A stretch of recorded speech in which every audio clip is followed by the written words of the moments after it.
Assalamualaikum warahmatullahi wabarakatuh.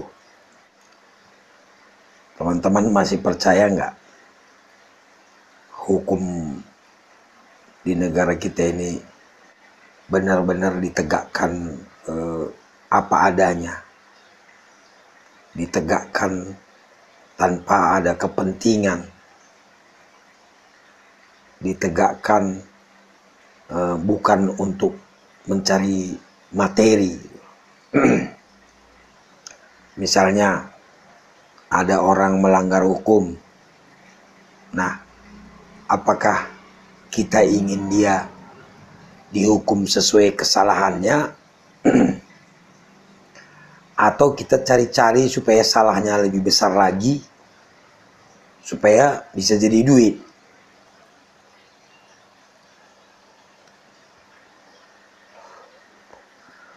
Atau bahkan dia tidak bersalah sebenarnya gitu. Tapi kita takut-takuti supaya dia merasa bersalah, ujung-ujungnya materi, atau salahnya sebenarnya sedikit tapi kita besar-besarkan, ujung-ujungnya uang. Jadi apakah hukum ini kita jadikan alat untuk mencari uang?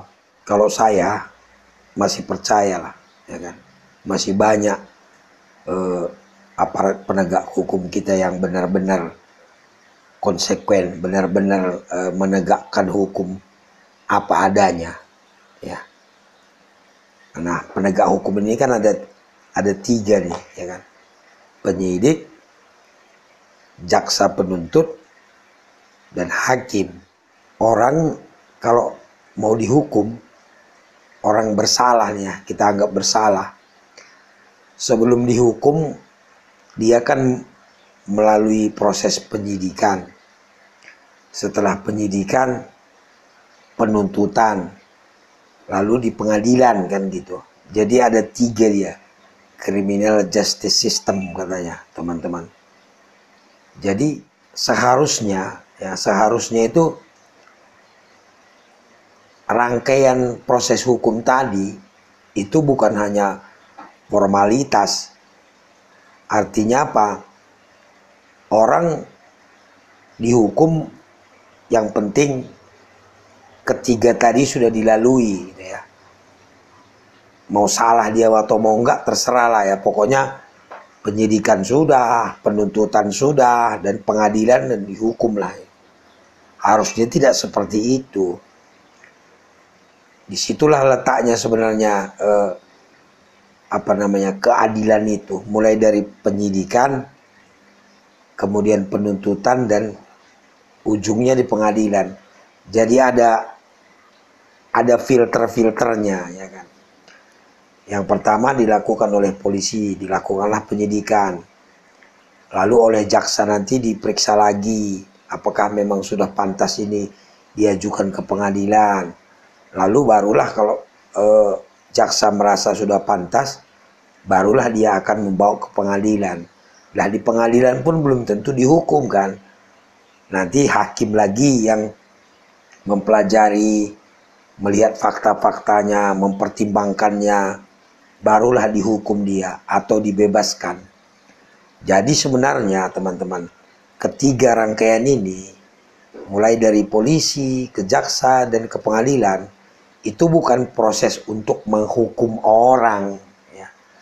Artinya disitulah proses mencari tahu apakah orang ini melakukan tindak pidana atau bukan gitu loh. Meskipun penyidik merasa orang ini melakukan tindak pidana, belum tentu jaksa sependapat. Nah, kita anggap jaksa sependapat, diterimalah perkaranya, lalu dinaikkanlah ke pengadilan oleh jaksa. Hakim belum tentu juga sependapat. Jadi sebenarnya itu ada tiga dia bentengnya itu kan, baru bisa orang dihukum, ya. Jadi sebenarnya nggak gampang itu orang dihukum. Sering saya katakan teman-teman ya, lebih baik melepaskan 1000 orang yang salah daripada kita menghukum satu orang saja nih yang tidak bersalah. Bisa Anda bayangkan nggak, orang nggak bersalah dan Anda tahu dia tidak bersalah, lalu Anda hukum. Anda tahu dia tidak bersalah, tapi Anda bawa ke pengadilan. Padahal sebenarnya tidak perlu diproses pun. Atau Anda tahu sedikit salahnya dia, tapi Anda tambah-tambahin. Karena dia nggak ngasih duit misalnya, Anda tambah-tambahin sampai dia akhirnya dihukum berat. Anda tega nggak itu? Jadi sebenarnya proses hukum ini tidak boleh ada pemikiran lain-lain. Benar-benar murni dia. Ya kan? Kalau memang warna biru, kita sebutkan biru lah ya kan. Meskipun kita nggak dapat uang, jangan kita rubah jadi merah supaya dapat uang. Walat teman-teman. Ya. Jadi saya harap penegak hukum ya kan, mulai dari penyidik, jaksa, hakim, pengacara, lakukanlah tugas kita itu apa adanya. Jangan ada di belakang itu kepentingan untuk materi atau kepentingan untuk golongan atau di atas permintaan. Karena apa? Yang kita kerjakan ini adalah nasib orang, ya kan? Kehidupan orang. Gak boleh kita permainkan kehidupan orang itu. Kalau dia salah, ya salah. Berikan hukum yang pantas. Bukan hukum yang berat-berat. Yang pantas. Atau ringan juga. Tidak juga. Yang pantas. Hukumannya yang pantas. Sesuai dengan perbuatannya. Kalau dia tidak salah, ya kita lepaskan. Meskipun gak dikasih duit. Ya. Apa kita nggak rela gitu kalau orang nggak bersalah itu lepas begitu saja tanpa meninggalkan sesuatu?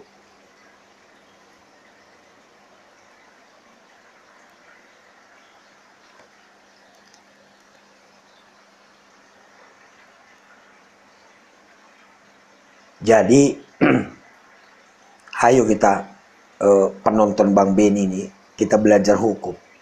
Kita belajar hukum walaupun sedikit-sedikit. Kita tidak diperlakukan sewenang-wenang. Kita tidak dimanfaatkan orang. Karena seringkali karena ketidaktahuan, kita jadi dimanfaatkan orang. Seringkali karena ketidakpahaman, kita diperlakukan sewenang-wenang. Ya teman-teman ya.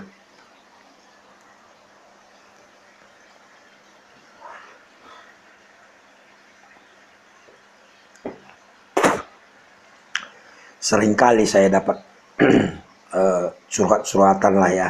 Kita sebutlah curhat lah, bukan bertanya lah ya. Kita juga bukan ahli hukum teman-teman. Tapi banyaklah yang bertanya kepada saya itu. Karena ketidaktahuannya, dia jadi dijadikan tabungan, dijadikan sapi perahan. Ya. Kalau hukum kita jadikan untuk lahan atau sarana mencari rezeki, atau bukan mencari rezeki ya, mencari harta. Nggak ngerti lah saya lagi hukum kita ini mau kemana kalau semua harus pakai duit ya, semua harus mikirnya ke duit. Kalau salah dia, hukumlah yang pantas, ya kan? Bukan dilebih-lebihkan, bukan juga dikurangi. Tapi kalau nggak salah dia, dilepaskan. Karena apa? Penegakan hukum itu bukan mencari-cari kesalahan orang. Penegakan hukum itu mencari tahu apa sebenarnya yang terjadi. Apakah benar ada kejahatan di sana gitu. Seharusnya penegak hukum itu ketika dia menangani suatu perkara kejahatan, di dalam hatinya itu berdoa, mudah-mudahan bukan kejahatan gitu. Jadi bukan berharap, wah ini kamu jahat nih, kamu berharap dia orang berbuat jahat. Ya sebaiknya janganlah. Sama dengan dokter juga, jangan doakan orang sakit. Doakan orang sehat. Rezeki bukan kita yang ngatur, ya kan? Misalnya dokter nih, dia mendoakan orang sehat aja pun ada rezekinya nanti. Jangan mendoakan orang sakit. Penegak hukum juga begitu. Jangan berharap orang melakukan kesalahan. Selalulah kita berharap orang tidak melakukan kesalahan. Ketika ada orang melakukan kesalahan, kita prihatin. Jadi bukan semangat kita mencari-cari kesalahan dia. Ya kan? Carilah kebenarannya. Apa yang terjadi? Memang benar kejahatan. Kalau benar, lanjutkan. Hukumlah dia yang pantas. Tapi kalau memang nggak ada kesalahan, jangan dicari-cari. Kalau nggak dikasih duit, dicari-cari kesalahannya. Ya kan? Dan dianggap begini teman-teman, masyarakat udah pintar, udah banyak belajar. Contohnya penonton Bang Benny lah, udah pada pintar semua. Tegakkan hukum apa adanya, ya. Patokannya bukan uang. Semua kita perlu uang, teman-teman, ya kan. Tapi bukan menghalalkan segala cara, ya kan. Ada istilah, batu pun kalau diperas harus berair katanya. Kalau batu pun harus berair kalau diperas, udah gawat kan. Kalau anduk basah diperas jadi air, ya masuk akal lah. Tapi kalau batu pun diperas harus jadi air. Kalau enggak, diperas aja terus jadi air. Kacau kita teman-teman. Ya mudah-mudahanlah kita berdoa semuanya supaya penegakan hukum kita ini benar-benar apa adanya, tanpa kepentingan, tanpa mikirin uang. Penegakan hukum bukan untuk cari uang. Cocok nggak kira-kira? Tetap bersama Bang Benny, kita belajar hukum dengan bahasa kampung supaya kita tidak dimanfaatkan orang. Assalamualaikum warahmatullahi wabarakatuh. Berjuah-juah kita gerina.